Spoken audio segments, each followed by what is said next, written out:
सिगांग्रो रायजोफोरखौ खुलुमनाय जासिहरबाय। दिनै बोथोराबो जोबोद मोजां, बिनि थाखाय आं नोंसोर रायजो राजाफोरखौ दिनै मोनसे गोनां बाथ्रा सावरायनो सानदों। बे बाथ्रायानो जाबाय पृथ्वी राजआ बर'फोरनि थाखाय मोनसे गोनां बाथ्रा सावरायनो नागिरदों। बे ससियेल मिडियानि गेजेरजों जों रायजो राजाफोरखौ मोनसे गोनांथार बाथ्रा खोन्थानो नागिरदों। रायजोफोर, बे बाथ्राया मा जागोन जों नैबे भिडिअनि गेजेरजों गासिबो फुल डिटेल्सखौ मिथिजोबगोन। भिडिअखौ जोबजासिम नाय रायजोफोर, नङाबा मिथिनाय नङा नोंसोर मा होनदों मा मादों, आरो नोंसोर बे बाथ्रानि गेजेरजों मा सानो आरो बिथांनि बुंनाय बाथ्राफोरा नंगौना नङा।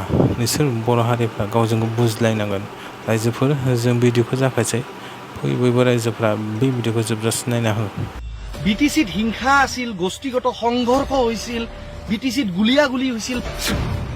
2012 চনৰ গোষ্ঠীগত হিংসা, 2014 চনত ঘটিত হোৱা গোষ্ঠীগত সংঘৰ্ষ, এইবিলাক কোনে কৰিছিল?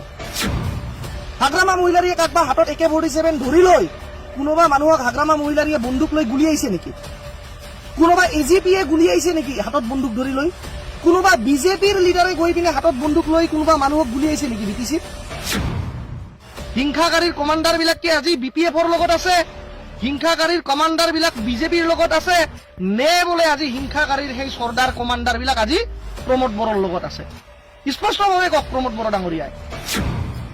যদি বিটিচিত শান্তি অনাৰ কাৰণে ক্ৰেডিট পাব লাগে, তেতিয়াহ'লে অসমৰ তদানীন্তন মুখ্যমন্ত্ৰী সৰ্বানন্দ সোণোৱাল ডাঙৰীয়া, তেতিয়াৰ বিজেপি দলৰ নেডাৰ আহ্বায়ক হিমন্ত বিশ্ব শৰ্মা ডাঙৰীয়া আৰু বিটিচিৰ প্ৰশাসনিক দায়িত্বত থকা হাগ্ৰামা মহিলাৰী ডাঙৰীয়া, যিটো তেতিয়াও বিটিচিৰ চিফ হাগ্ৰামা মহিলাৰী ডাঙৰীয়াই আছিল।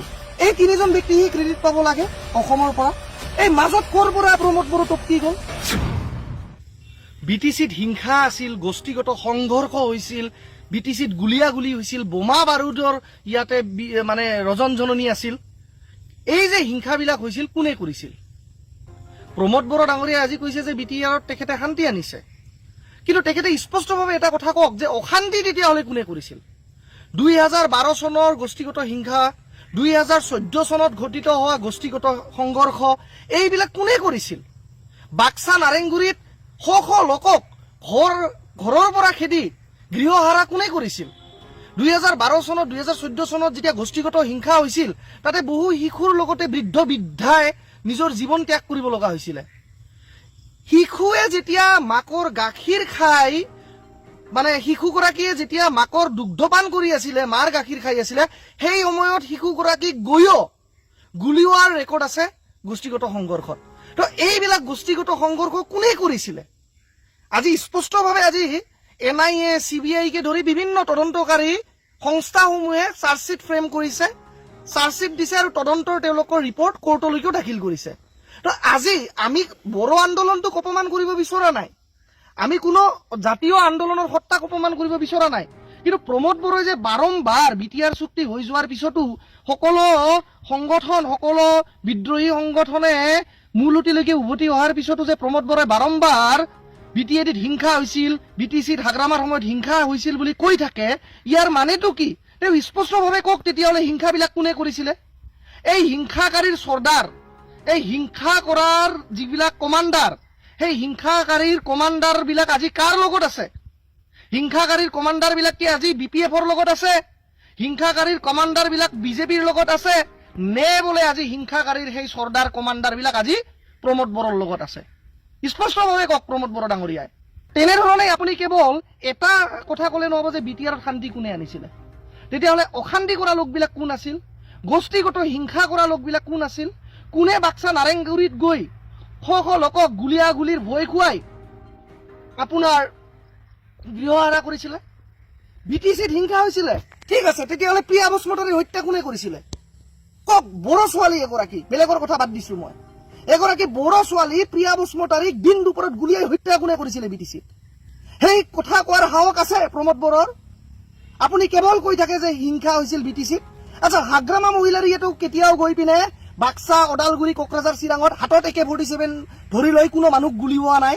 হাগ্ৰামা মহিলাৰীয়ে কাকবা হাতত AK-47 ধৰি লৈ কোনোবা মানুহক হাগ্ৰামা মহিলাৰীয়ে বন্দুক লৈ গুলিয়াইছে নেকি? কোনোবা AGPয়ে গুলিয়াইছে নেকি হাতত বন্দুক ধৰি লৈ? কোনোবা বিজেপিৰ লিডাৰে গৈ পিনে হাতত বন্দুক লৈ কোনোবা মানুহক গুলিয়াইছে নেকি BTCত? গুলিওৱাটো নাই। আপুনি যে কৈছে BTRত শান্তি আহিছে, কিন্তু অশান্তিৰ পৰা যিটো শান্তি আহিল তেতিয়াহ'লে কোনবিলাক মানুহে গৈ পিনে মানুহক গুলিয়াইছিল আজি আপুনি ক্ৰেডিট ল'ব বিচাৰিছে শান্তি হোৱা বুলি কিন্তু এটা কথা স্পষ্টভাৱে মনত ৰাখক আপোনাৰ যেতিয়া বিটিচি 2020 চনত যেতিয়া 27 জানুৱাৰী তাৰিখে বিটিআৰ চুক্তি বা তৃতীয় বড়ো শান্তি চুক্তি স্বাক্ষৰিত হ'ল তেতিয়া বিটিচিৰ মুৰব্বী আছিল হাগ্ৰামা মহিলাৰী ডাঙৰীয়া অসমৰ মুখ্যমন্ত্ৰী আছিল সৰ্বানন্দ সোণোৱাল ডাঙৰীয়া নেডা বা বিজেপি নেডাৰ আহ্বায়ক আছিলে মাননীয় হিমন্ত বিশ্ব শৰ্মা ডাঙৰীয়া যদি বিটিচিত শান্তি আনাৰ কাৰণে ক্ৰেডিট পাব লাগে তেতিয়াহ'লে অসমৰ তদানীন্তন মুখ্যমন্ত্ৰী সৰ্বানন্দ সোণোৱাল ডাঙৰীয়া তেতিয়াৰ বিজেপি দলৰ নেডাৰ আহ্বায়ক হিমন্ত বিশ্ব শৰ্মা ডাঙৰীয়া আৰু বিটিচিৰ প্ৰশাসনিক দায়িত্বত থকা হাগ্ৰামা মহিলাৰী ডাঙৰীয়া যিটো তেতিয়াও বিটিচিৰ চিফ হাগ্ৰামা মহিলাৰী ডাঙৰীয়াই আছিল এই তিনিজন ব্যক্তিহে ক্ৰেডিট পাব লাগে অসমৰ পৰা আৰু কেন্দ্ৰ চৰকাৰৰ তৰফৰ পৰা ক্ৰেডিট পাব লাগে গৃহ বিভাগক নেতৃত্ব দিয়া যশস্বী গৃহমন্ত্ৰী অমিত শ্বাহ ডাঙৰীয়াৰ লগতে ভাৰতবৰ্ষৰ সুদক্ষ আৰু ভাৰতবৰ্ষক বিশ্বগুৰুলৈকে পৰিণত কৰিব বিচৰা বা পৰিকল্পনাৰে আগবঢ়াই লৈ যোৱা আমাৰ ভাৰতৰ প্ৰধানমন্ত্ৰী নৰেন্দ্ৰ মোদী ডাঙৰীয়া এই মাজত ক'ৰ পৰা প্ৰমোদ বড়ো টপকি গ'ল মাননীয় মুখ্যমন্ত্ৰী সৰ্বানন্দ সোণোৱাল ডাঙৰীয়া সেই সময়ৰ তাৰ পিছত সেই সময়ৰ কেবিনেট মন্ত্ৰী হিমন্ত বিশ্ব শৰ্মা ডাঙৰীয়া 2020 চনৰ সময়ছোৱাত বিটিচিৰ মুখ্য বা বিটিচিৰ চিফ হাগ্ৰামা মহিলাৰী ডাঙৰীয়া এই কেইজনকহে বিটিআৰৰ শান্তিৰ বা বিটিচি অঞ্চলৰ শান্তি হোৱাৰ কাৰণে ক্ৰেডিটটো দিব লাগে এই প্ৰমোদ বড়ো ডাঙৰীয়া মাজৰ পৰা ক'ত টপকি গ'ল আকাশৰ পৰা তলত আহি গ'ল টপকি গ'ল এইটো স্পষ্ট কৰকচোন প্ৰমোদ বড়ো ডাঙৰীয়াই উচিত কথা ক'লে গোষ্ঠী বেজাৰ হয় বুলি কয় উচিত কথা ক'লে গোষ্ঠী বেজাৰ হয় এইটো আমাৰ এটা গোৱালপাৰীয়া ভাষাত কথা কয় সত্য কথা ক'লে মানুহক বেয়া লাগে কিন্তু মোৰ প্ৰশ্নখিনিৰ উত্তৰ তেওঁলোকে স্পষ্টভাৱে দিয়ক UPPL দলে ইমান ঢাকঢোল বজাই লাভ নাই আৰু মানুহক ব্যক্তিগত আক্ৰমণ কৰাৰ যিটো আপোনালোকৰ চৰিত্ৰ সেয়া আপোনালোকে পৰিহাৰ কৰক পৃথিৰাজ ভাল নে বেয়া সেয়া ৰাইজে বিচাৰ কৰিব কিন্তু মোৰ কোৱা কথাষাৰ সত্য নে সত্য নহয় সেয়া আপোনালোকে নিজে বিবেকৰে প্ৰশ্ন উত্থাপন কৰি আপোনালোকে নিজে বিবেচনা কৰক